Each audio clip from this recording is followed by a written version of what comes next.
Welcome back to the Green Beret Life. This is the SCIF.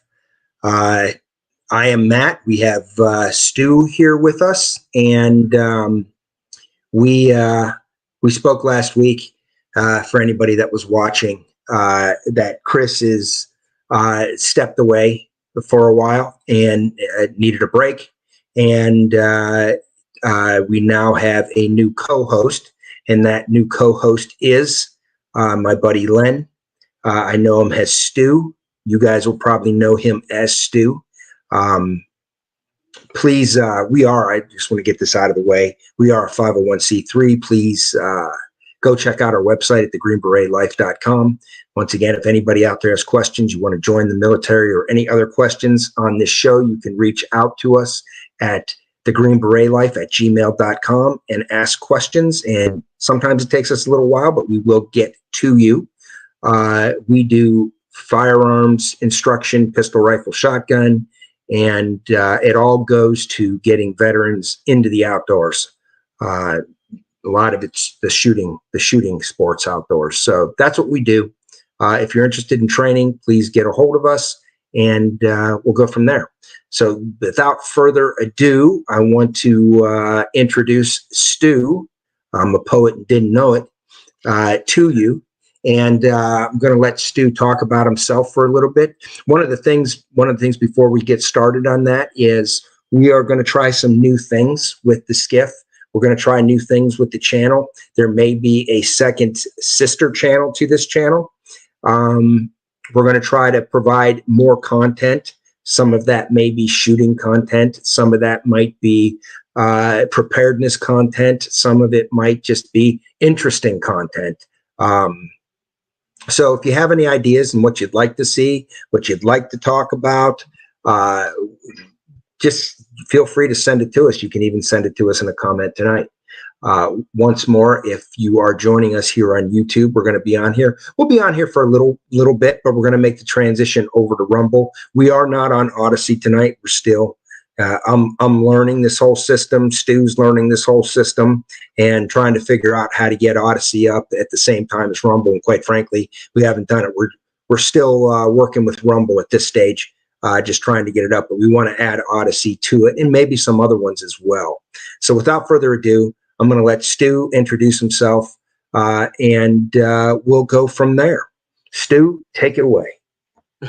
Thanks, Matt. Yeah, Matt and I were just talking a few minutes ago before the show went live, and we realized that we've known each other for going on 20 years. So that means one of us is getting old, and I'm gonna vote for Matt. But yeah, we did. Matt and I met.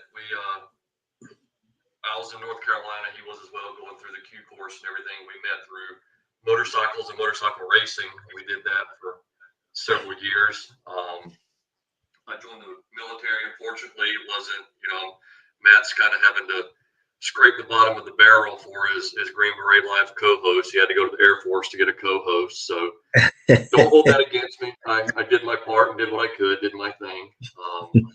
I was a crew chief on F-15s for 4.5 years, and then I cross-trained over to communications, and I was lucky enough to be stationed at Herbert Field, home of Air Force Special Operations Command, and I did deployable communications for special operations, the gunships, the combat controllers, TAC-P, that sort of thing.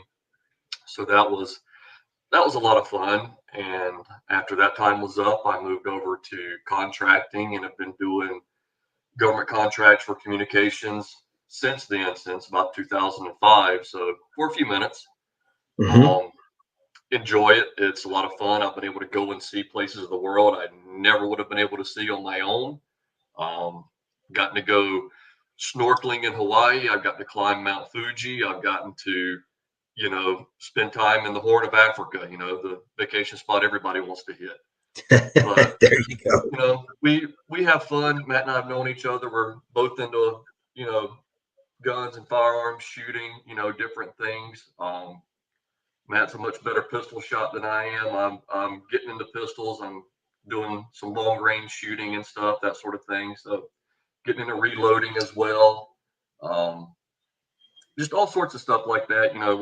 We're into and enjoy, and we're just kind of trying to talk and bring you guys some of that, as well as the day-to-day issues and the things we see in the news that concern us, and kind of make us talk at night of surf the internet for deals on ammunition and that sort of thing. When and if the time ever comes that you need it, you want to have it and not wish that you did. Yeah, absolutely. Stu has one hell of a range on his property as well. So we both have ranges. We'll have the northern range and the southern range, right? Yep. And although I'm down here in Florida, I'm a little farther south than Stu right now.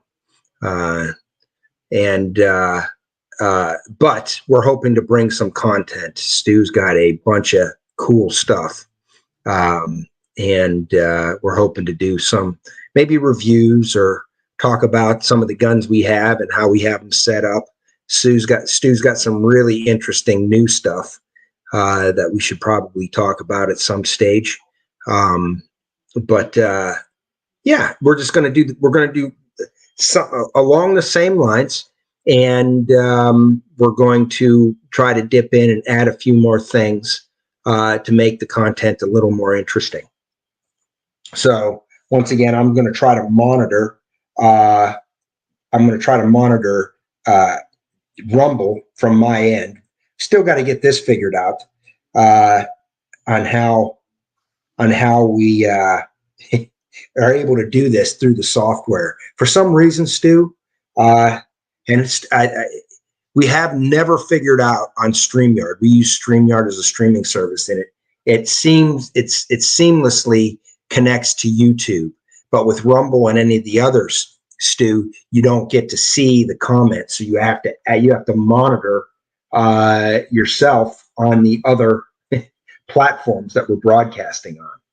Yeah, so I just want to ask everybody. I'm sure you guys have seen the nature documentaries when there's that newborn giraffe that's born and it's stumbling and tripping and falling around. That's Matt and I trying to get this up and running, because this stream and one more will make 2 for me, so I'm completely new at it. And I think Matt and Chris had some assistance that Matt and I are now trying to sort out and figure out and get everything going. And we're going to try and get it going and at least be semi-professional operation here. But you get what you pay for, and we're going to do our best to make it interesting and have a good time, and that's our goal. Well, we've got a small victory as we're up on Rumble right now. So I'll take it. Yeah. So, Chris and I had Austin helping us up out of Pennsylvania, and Austin is still sort of looking over our shoulder and helping us make the transition, so that we can be on here. So we're going to be learning, hopefully this week at some stage. We're going to be learning how to get Odyssey. We got Vertical Calamity that says, "Hey Stu, great new addition to the Green Beret life. Chris, you may be gone, but not forgotten." Absolutely. I'm sure Chris will be joining in at some stage to say hi. But thank you for the thoughts there, Vertical Calamity. Yeah, absolutely, thank you. And we're gonna do the same sorts of things here. We're gonna do the same. We're gonna give you what we believe, the blue collar logic, what we believe is going on today, and how we see it. Maybe read through the headlines. Like we always said, you guys here are often way ahead of us on this stuff, and we sort of learn from each other. And I think that's what we want to do, is we want to expand this whole community to educate those of us that are patriots but just haven't been paying attention, because we got to save this country. So, and too, you guys, Matt and I can do as much research as we can, and we both have full-time jobs and events that keep us busy as well. If you guys see something in the news that just kind of makes you raise your eyebrow, get it to us. We may not see it. There's so much stuff going on right now, and I think honestly that's part of the master plan. Is people have a limited amount of bandwidth. Their family takes it up, their job takes it up, their responsibilities take it up, and things get missed. Things fall out of the news cycle before you ever realize they were in the news cycle. So if you guys see stuff, you see something that makes you raise your eyebrow and be like, that doesn't sound quite right, get it to us, bring it to our attention, and we'll definitely try and dig in and spend some time on it, focus and dig up some more context around it, and try and find out what's really going on with it. Mm-hmm. Mm-hmm. We're gonna tip into a little more 2A news as well. Stu is pretty much on top of this stuff, and we definitely want to bring it because this is important. We've got a full scale attack on our Second Amendment today, and now you're starting to see these layered attacks behind the scenes where they're the Senate is introducing bills trying to ban semi-automatic firearms, while at the same time knowing they're not going to get that through, while at the same time strings are being pulled in the background to try to either make our ammo more expensive or make us so we can't get it. So if there's anything we've learned here over the last few years, is that usually the initial story that you get isn't the real story, and there's something behind it. And trying to decipher that, we're going to try to do that the best we can. Can we say that we're 100% right? No, we can't. But we've always prided ourselves in blue collar logic. 1 + 1 = 2, right? It doesn't equal some facsimile thereof that is different according to the latest thing, right? So we're going to shoot it to you as straight as we know. And if you ask us a question on something, we will give you the best answer that we can if we feel that we can offer an answer to it. And if we don't know, we're going to tell you we don't know. So we're going to jump into a few things today. We are going to, I don't know if we should do this. Let's talk about some of the gun stuff right now, and then we'll make that transition. Once we transition away from some of the gun stuff into the political stuff, we'll transition over to Rumble. So we don't have to worry about what YouTube was going to do to us. Right. Well, I mean, I was looking around, and this was actually a whistleblower. Hey, Matt, I think I'm coming through on your end. Mm-hmm. I'm hearing myself back through the speakers on your end, I think. Okay. I'll turn the volume down a little bit. This was a few months ago. The FBI had a bunch of whistleblowers testifying before Congress. And one of the things that came up was the FBI domestic terror symbol guide. And I missed this. I remember I watched the video, and I remember seeing the individual whenever I saw it, but I missed this part of it, of the questioning.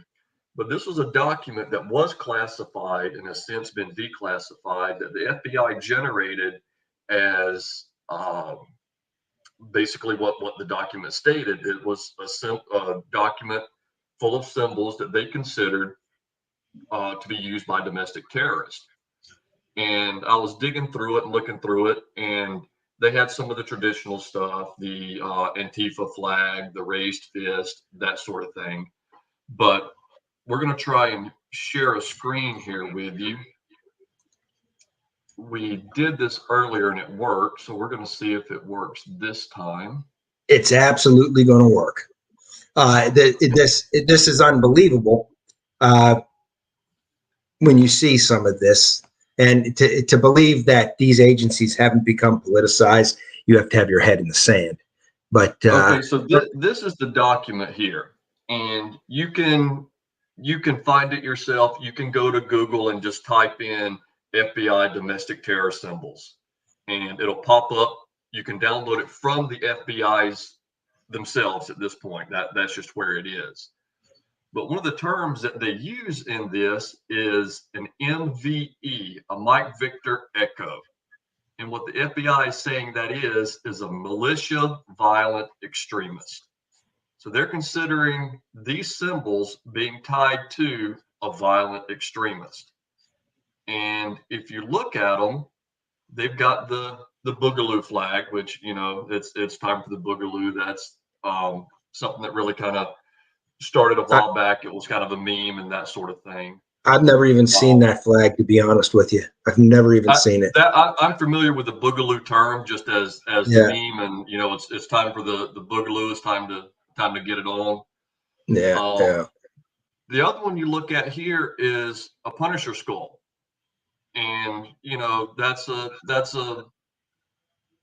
Marvel Comics character. It's turned into a lot of the military like the symbol. A lot of police officers like the symbol for, you know, various reasons or whatever. But just because you like that, now you're a violent extremist. The ones that are really concerning are a little further down. Basically, the third one here on this line, 2A. If you have something that has the letter or the letter Jesus, the number 2 and the letter A together, you could very well be a violent extremist and not know it, simply because you support the rights that are Oh, God given. boy. You may very well be a terrorist. Yeah. You know, You there's the other expressing one your over here, freedom of the speech. Spartan helmet, the warrior culture. Yeah. You know, you've got people that have been in the military. They're fighters, they're warriors, they're soldiers. You know, they vibe with this symbology because it means something to them as part of what they consider their identity. Well, news to them, they could be violent extremists and not know it. The come and take it, the Moen lobby, for anything. They have the subdued U.S. flag, the black and gray, black and My white. goodness. You know, that's a potential violent extremist. Well, here's what they say on that one, Stu. Look at this. It says the black and white or all black American flag is used by some to indicate no quarter shall be given. Well, first of all, I never heard that. Okay. And have you heard that associated with the subdued flag? No, that was completely new to me. For that flag, I mean, hell, you go and buy, you know, a piece of gear, a backpack or whatever. The patch that comes with it could very well be that. As a matter of fact, Well, I think the noise canceling headsets I bought for my brother for Christmas have that as one of the patches. It was used overseas, and what here's the subdued flag was, so you didn't have something sticking out colorful on your uniform overseas. I mean, Yeah. This is a lot of units would you wear a subdued flag. Yep. I mean, this is silliness, pure silliness. Well, I mean, the FBI has come out before and has said that, you know, they need to be on the watch for, or they need to be very concerned about veterans and their tendency for violence, and that they could potentially become, you know, the terrorist and the domestic. It's just Janet Napolitano started that under the Obama administration several Yep. years ago. The people you need to watch are returning veterans, returning Yep. combat veterans, and yeah.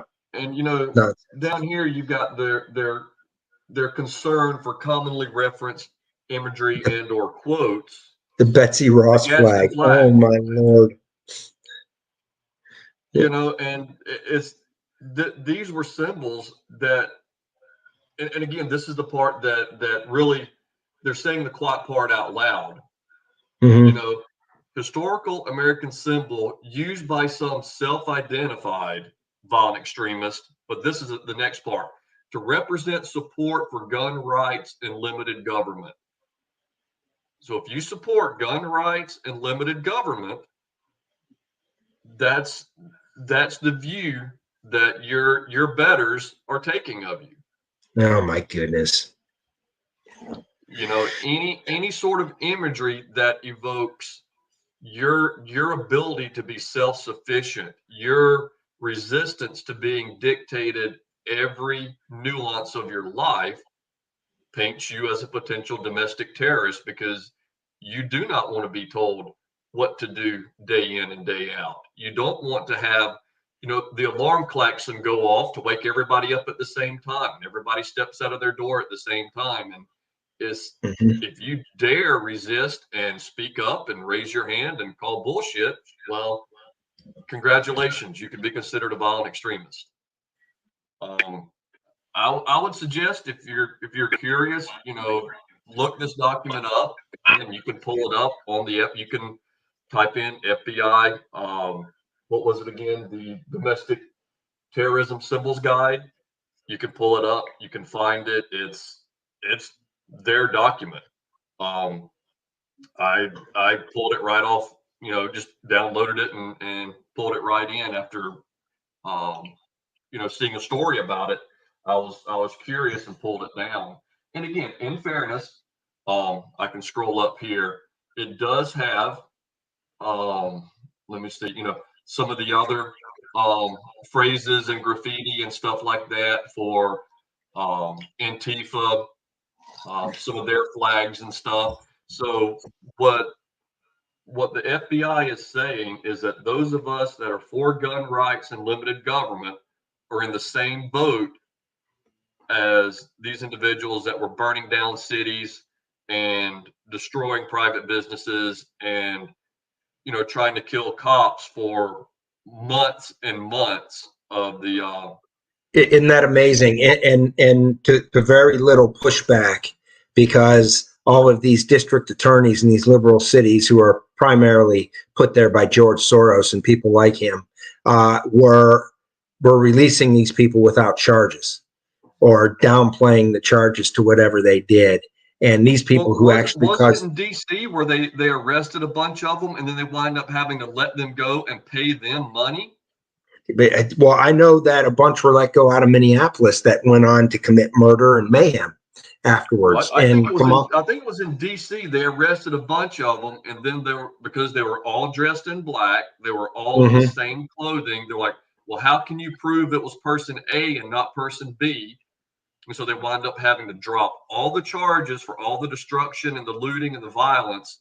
And yeah, then those people turned around and sued and got paid. yeah, it's we're living in clown world. That's the bottom line of it. What I'm going to do, Stu, is I'm going to get us off of YouTube right now, Okay. and I'm going to bring us over to Rumble. Please, if you're watching on YouTube, please come and join us over at Rumble. And just look for the Green Beret Life on Rumble if you come over. I don't know if there's a link in the bottom of the YouTube for the Rumble channel or not. no, we didn't put one. We need to put one in next time. Yeah. So, okay. All right. Like I said, guys, baby giraffe. We're figuring it out. Yeah. Okay, I'm going to get us off of YouTube.